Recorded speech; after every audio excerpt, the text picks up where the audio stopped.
मचिया ही बैठेली सासु त बहू अरिया रज करे हो सासु कवन देबू हम के ओ बरिया हम लिपब हो।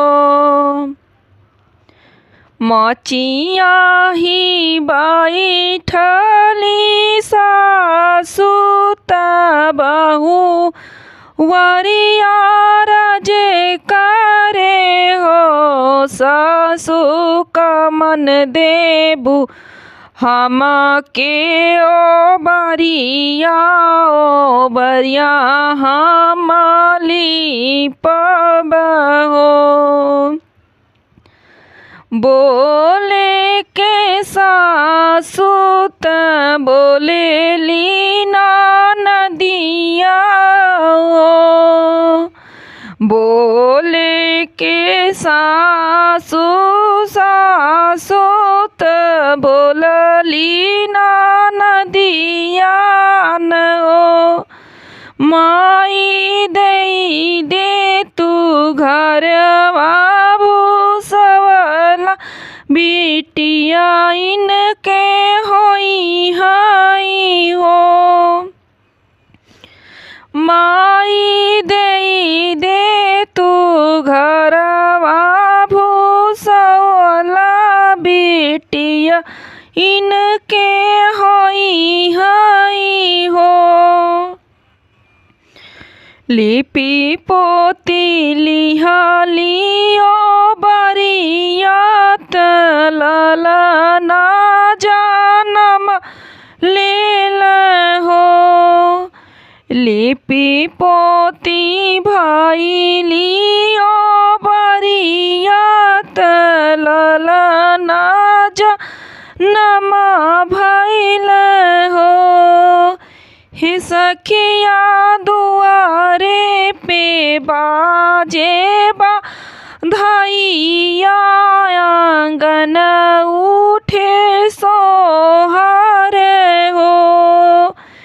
हे सखिया दुआरे पे बाजे बधाइया आंगन होला सोहर हो।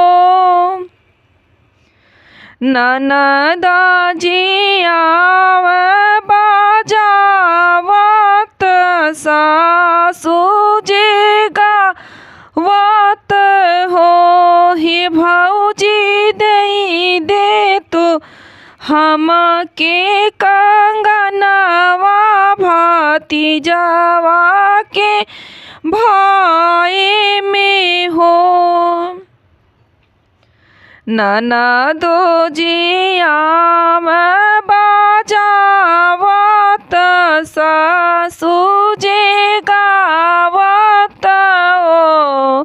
हे भौजी दे तू हम के कंगन वा भतीजवा के भइले में।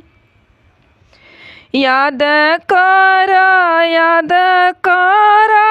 ए ननदो बारिका बतिया न हो। ए ननदो हमारे त होई है बिटिया मेहन तू ही मारहु हो। याद कर ए ननदो याद कर